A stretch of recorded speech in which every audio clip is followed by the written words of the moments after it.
नमस्कार, मैं हूं कुमार भवेश चंद और आप देख रहे हैं सिंपली सियासत। सिंपली सियासत में आज बात करेंगे पंचायत चुनाव की। उत्तर प्रदेश में पंचायत चुनाव की। उत्तर प्रदेश में पंचायत चुनाव का ऐलान किसी भी वक्त हो सकता है। अगले 10 दिनों के अंदर मुमकिन है कि राज्य चुनाव आयोग यहाँ पे पंचायत चुनाव की घोषणा कर दे और इसके साथ ही प्रदेश में एक नए चुनाव का माहौल बन जाएगा। हालांकि ये चुनाव को प्रदेश सरकार अभी कुछ दिन टालना चाहती थी किसी बहाने से, लेकिन अदालत के आदेश की वजह से ये पंचायत चुनाव कराने पड़ रहे हैं और अप्रैल में पूरे चुनाव होंगे। उसके बाद मई में जिला प्रमुख, जिला पंचायत अध्यक्ष और ब्लॉक प्रमुखों के चुनाव भी होंगे। तो प्रदेश में इस चुनाव का क्या यहाँ की राजनीति पर असर होगा, आने वाले विधानसभा चुनाव पे इसका क्या असर होगा, इस पर हम बात करेंगे। और इसके लिए हमारे साथ हैं आपके पुराने परिचित ओपी यादव, चुनाव विश्लेषक ओपी यादव। और ओपी यादव जी, आपका स्वागत है। नमस्कार। ये बताइए यादव जी कि ये जो चुनाव होने वाले हैं पंचायत के, इसको किस रूप में देखा जाए?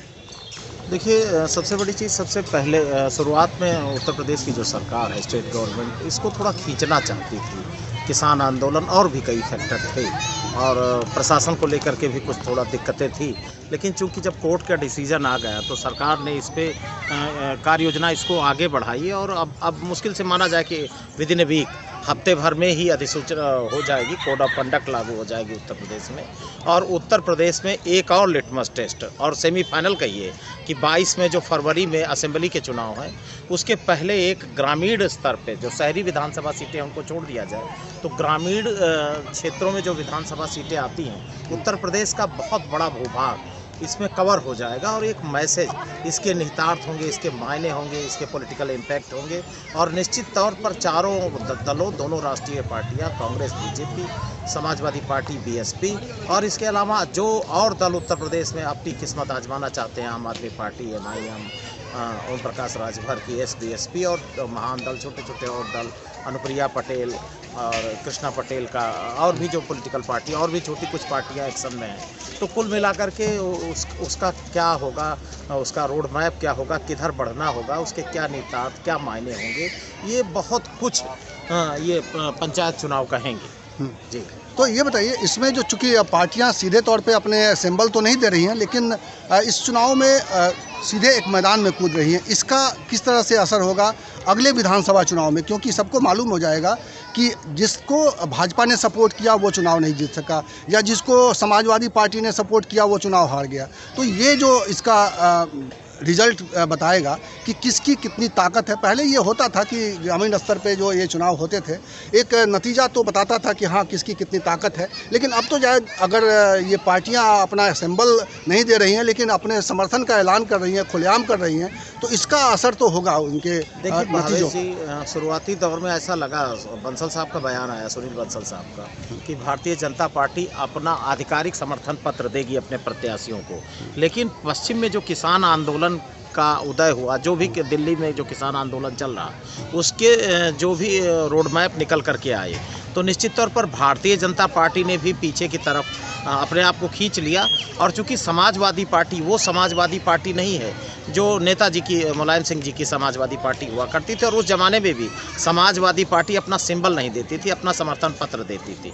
तो निश्चित तौर पर एक शुरुआती दौर में चर्चा है कि भारतीय जनता पार्टी अपने सिंबल पे जिला पंचायत अध्यक्ष, ब्लॉक प्रमुख, जिला पंचायत सदस्य के चुनाव लड़ने जा रही है, लेकिन उसमें भी बैक कर गई। उसके पीछे और भी कई कारण हैं, लेकिन अब जो चुनाव होने जा रहे हैं वो समर्थन होगा पॉलिटिकल पार्टीज का। बीजेपी अपने कैंडिडेट को समर्थन पत्र देगी, समाजवादी पार्टी अपने। अब चुनावी तैयारियों की बात किया जाए कि किस तरह की चुनाव तैयारियां हैं, तो निश्चित तौर पर सबसे आगे है भारतीय जनता पार्टी। एक तो सरकार में है, डबल इंजन की सरकार जो कही जाती है, दिल्ली में भी बीजेपी की सरकार और लखनऊ में भी सरकार। तो निश्चित तौर पर, और जैसे अब अलग अलग दलों का अलग विश्लेषण किया जाए तो भारतीय जनता पार्टी सबसे आगे दिख रही है।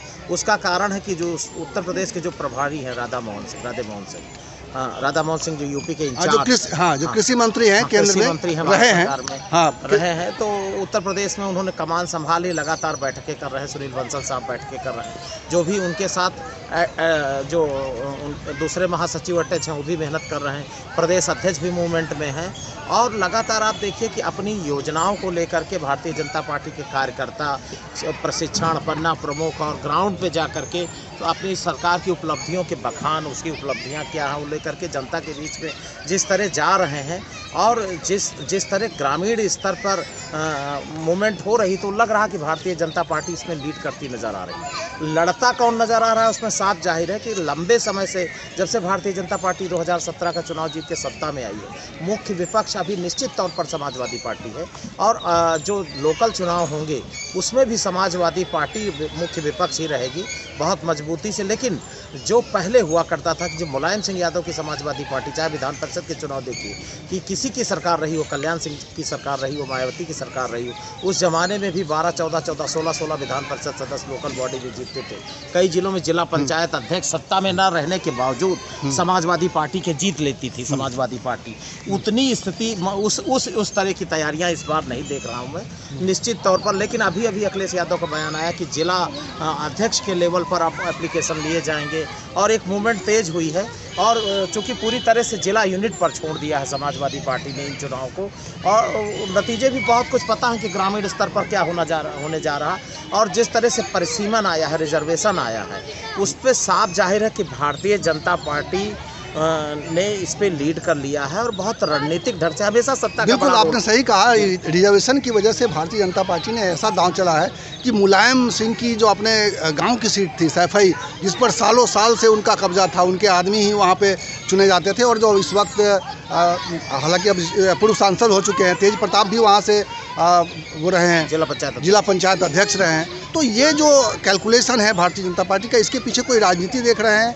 और क्या ये भारतीय जनता पार्टी जो ये पंचायत चुनावों में जो राजनीति कर रही है, इसका असर कहें या इसका फ़ायदा जो है अगले विधानसभा चुनाव में 2022 के चुनाव में भारतीय जनता पार्टी को मिल सकता है? निश्चित तौर पर भावेश जी, जैसे ऐसा लगता है कि जो रिजर्वेशन हुए हैं, जो परिसीमन हुए हैं, जैसे इलेक्शन कमीशन के अधिकारियों को बुला करके किसी ने गाइडलाइन दिया, ऐसा आप रिजर्वेशन को उठा करके देखिए कि जो समाजवादी पार्टी के प्रभाव के क्षेत्र थे या समाजवादी पार्टी के ट्रेडिशनल वोट के प्रभाव के क्षेत्र थे, उन क्षेत्रों को रिजर्व कर दिया गया है। परिसीमन को भी देखिए कि जैसे 4 ग्राम पंचायत काट करके बगल में जोड़ दी गई, वहाँ से काट के वहाँ जोड़ दी गई। ऐसी स्थिति बनाई गई है कि समाजवादी पार्टी के ट्रेडिशनल वोट बैंक के लोग ज़्यादातर जिला पंचायत अध्यक्ष की रेस में ना आ पाएँ, ब्लॉक प्रमुख की रेस में ना पाएँ। और अभी अखिलेश यादव का एक बयान भी आ गया इस पर कि इटावा के आसपास या पश्चिम उत्तर प्रदेश आलू पट्टी पर ज़्यादा नज़र रहती है, तो कहीं ना कहीं वो उसी निहितार्थ है, उनका इशारा वही है जो मैं कह रहा हूं कि रिजर्वेशन में कहीं ना कहीं राज्य निर्वाचन आयोग, अब सीधे तौर पे तो नहीं कहा जा सकता कि भाई सरकार ने बुला करके निर्वाचन आयोग के अधिकारियों को, क्योंकि अब अपना एक ग्राउंड है, इलेक्शन कमीशन एक ऑटोनोमस बॉडी है, इंडिपेंडेंट बॉडी है, तो निश्चित तौर पर नहीं कहा जा सकता। लेकिन हमेशा से, आज की नई नहीं है, हमेशा से सत्तारूढ़ दल लोकल चुनाव को प्रभावित करता रहा पर्दे के पीछे से, इस बार कुछ ज़्यादा नजर आ रहा है। तो और भी आप इसके पंचायत चुनाव के राजनीतिक निहितार्थ जो हैं उसके बारे में और कुछ कहना चाहेंगे आप इसको? देखिए, उत्तर प्रदेश में जिस तरह जो रिजर्वेशन आए हैं, लेकिन निश्चित तौर पर अभी समाजवादी पार्टी की जो सब सरकार हुआ करती थी, सरकार जाने के बाद बहुत जिलों में देखिए अध्यक्ष उनके काम कर रहे थे। आपके बगल में राजधानी से सटा जिला है बाराबंकी, समाजवादी पार्टी के अशोक कुमार सिंह जिलाध्यक्ष हुआ करते थे, वो अभी तक जिला पंचायत अध्यक्ष रहे। भारतीय जनता पार्टी की सरकार उत्तर प्रदेश में काम कर रही है बहुत जिलों में। आप खलीलाबाद में, सिद्धार्थनगर में देखिए, गोंडा में जबकि रिज़ाइन कर गए थे जिला पंचायत अध्यक्ष, तो कई जिलों में वो चाहे उनका मैनेजमेंट कहिए, चाहे उनका आभा मंडल कहिए, जो भी कहिए, लेकिन समाजवादी पार्टी समर्थित जिला पंचायत अध्यक्ष या समाजवादी पार्टी के जो बड़े परिवार होते हैं जिलों में, जो ताकतवर परिवार होते हैं, उन परिवारों में जिला पंचायत अध्यक्ष थी। अभी तक 2020 चल रहा, अभी तक अध्यक्ष के पद पर वो लोग रहे।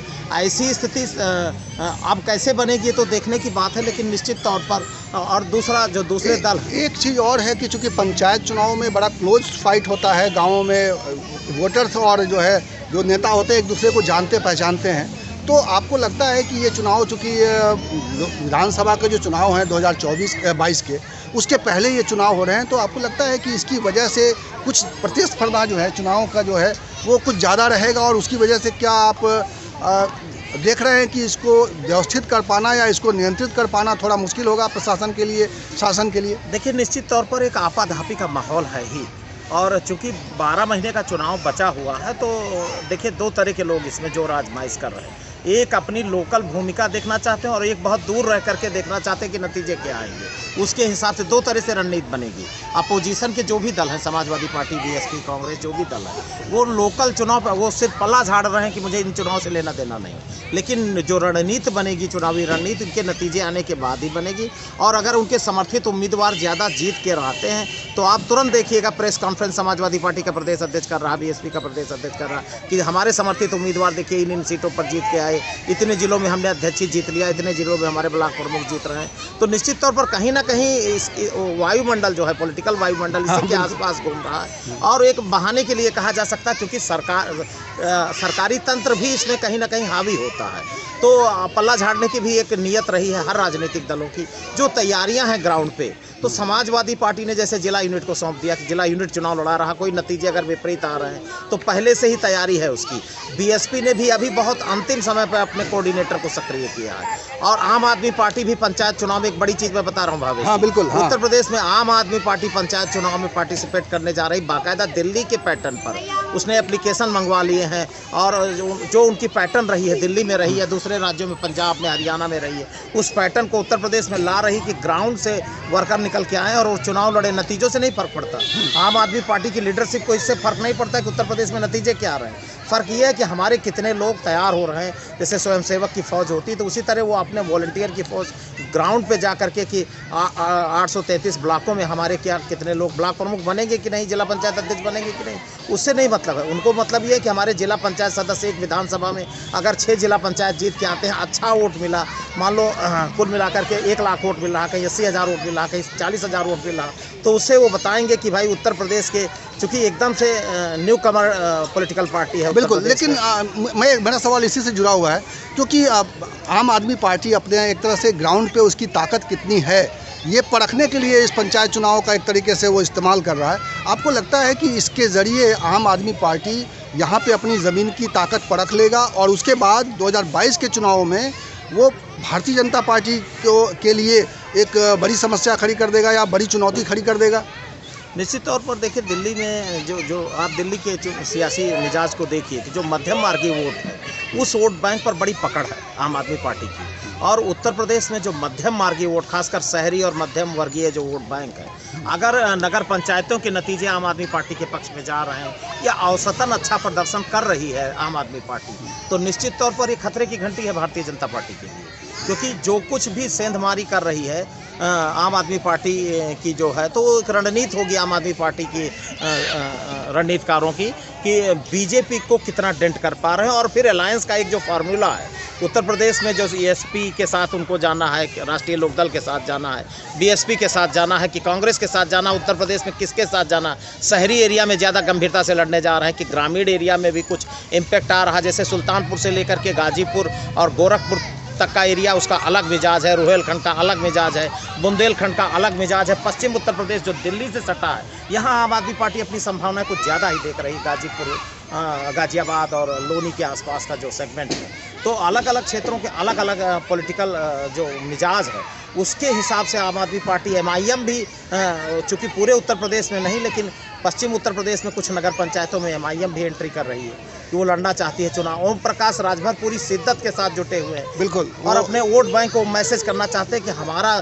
खासकर मऊ, घोसी के आसपास का एरिया है, बलिया, गाजीपुर के आसपास का एरिया है, यहाँ आम आदमी ओम प्रकाश राजभर की बीएसपी चाहती है कि अच्छे से नतीजे आ जाएं और उससे फिर एक जो पॉलिटिकल बार्गेनिंग का है सिस्टम, वो ज़्यादा तेज चल सके। बिल्कुल, ये जो पंचायत चुनाव है उससे हर दल अपने आप की अपनी ज़मीन तलाशने की कोशिश कर रहा है और अपनी ज़मीन पर अपनी ताकत को आंकने की कोशिश कर रहा है। और निश्चित रूप से ये चुनाव जो है, इसके नतीजे आने वाले विधानसभा चुनाव में के लिए एक पृष्ठभूमि तैयार कर रहे हैं, एक ग्राउंड तैयार कर रहे हैं। और उसके बाद पता चलेगा कि किस दल की कैसी लड़ाई 2022 के चुनाव में रहती है।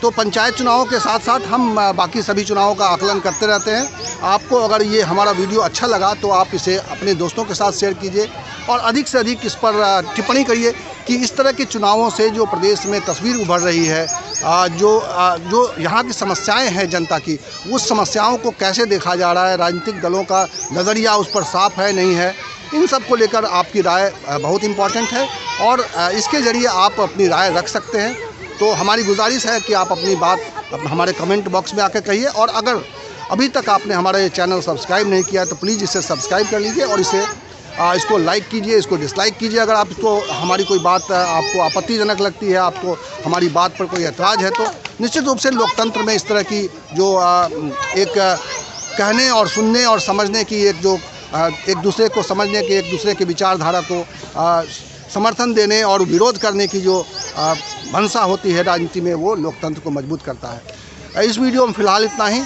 आखिर तक आपने हमारा ये वीडियो देखा, इसके लिए बहुत बहुत शुक्रिया। नमस्कार।